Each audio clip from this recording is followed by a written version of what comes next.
রাশিয়ার president Putin শুক্রবার রাশিয়ার রাষ্ট্রীয় টেলিভিশনের এক সংবাদ সম্মেলনে বলেছেন, পশ্চিমা অস্ত্র ব্যবহারের নীতিমালায় পরিবর্তন আনা হলে তা উল্লেখযোগ্যভাবে সংঘাতের প্রকৃতিতে বদলে দেবে। এর অর্থ হবে মার্কিন নেতৃত্বাধীন ন্যাটোভুক্ত দেশগুলো রাশিয়ার সঙ্গে যুদ্ধ করছে। যদি তাই হয়, তবে সংঘাতের ধরন বিবেচনায় নিয়ে আমরা যে হুমকির সম্মুখীন হব তার ভিত্তিতে আমরা উপযুক্ত সিদ্ধান্ত নেব। পুতিনের এমন সিদ্ধান্তের কারণ হলো, রাশিয়ার ভূখণ্ডে লক্ষ্য করে দূরপাল্লার ক্রুজ ক্ষেপণাস্ত্র ব্যবহারের কথা ভেবেছে ইউক্রেন, আর এজন্য পশ্চিমা মিত্রদের সবুজ সংকেতের অপেক্ষায় আছে দেশটি। এমন প্রেক্ষাপটে পশ্চিমা ও তাদের জোট ন্যাটোর উদ্দেশ্যে কঠোর প্রতিক্রিয়া জানিয়েছেন রুশ প্রেসিডেন্ট ভ্লাদিমির পুতিন।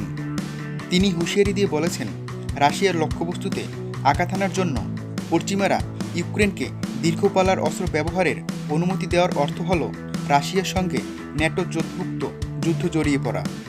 যুক্তরাষ্ট্র ও ব্রিটেনের শীর্ষ কূটনীতিকরা যখন রাশিয়ার বিরুদ্ধে পশ্চিমা অস্ত্র ব্যবহারের নিয়ম সহজ করার বিষয়ে আলোচনা করেছেন, ঠিক তখনই পুতিন এমন হুঁশিয়ারি দিয়েছেন। রাশিয়ার বিরুদ্ধে পশ্চিমা অস্ত্র ব্যবহারের নিয়ম সহজ করা হলে ইউক্রেন এসব অস্ত্র দিয়ে রাশিয়ার গভীরে হামলা চালাতে পারবে।